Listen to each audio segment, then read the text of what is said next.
Hey, so working on the project here again today, and I think by the end of this video we'll probably have a pretty good idea on at least what the frame will look like when it's done.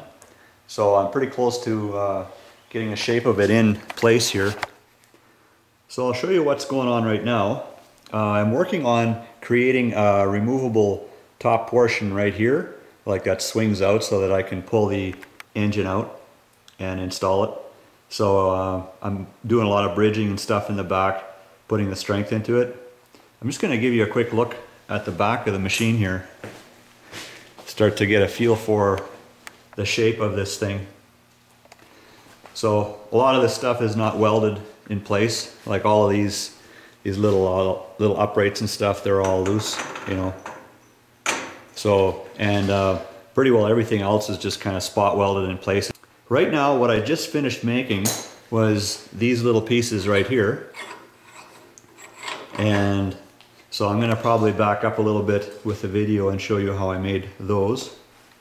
See, what I did is I used this 1/4 inch flat plate here, and I had a big bushing like what I'm using on the machine right now. So I had these guys, and once I figured out how wide I needed a piece, then I cut that piece off, and then from there, you know, I could just weld a piece on there like that. And what I did also before I welded it, I put a pretty good groove in the side here. I recessed it a lot for the weld, both on here and on the plate itself. And I also assembled it with a piece of paper, kind of like a heavy piece of paper. It just creates a little bit of a gap for a paint and assembly and stuff.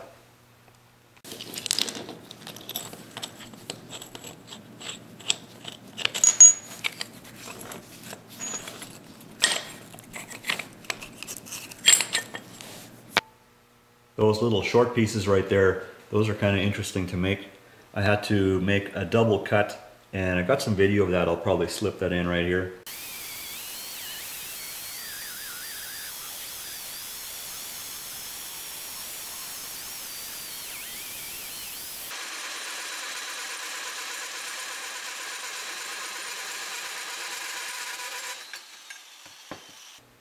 Anyways, what I want to do now is this piece here that I made. I want to weld a piece of tubing on the end here that's going to go up along the top there, and then I can make the mounts for the top. Okay, so I just got those tubes welded on the end here. Remember those little brackets that I made up? So that's all good and hot right now. So now I got to come up with a way to mount that end on the rest of the cage there. So I still have to make the shock mounts and build the A-arms and all that stuff, mount the rad, and there's a ton of stuff to do here yet. But it's coming around, and I think it's looking all right.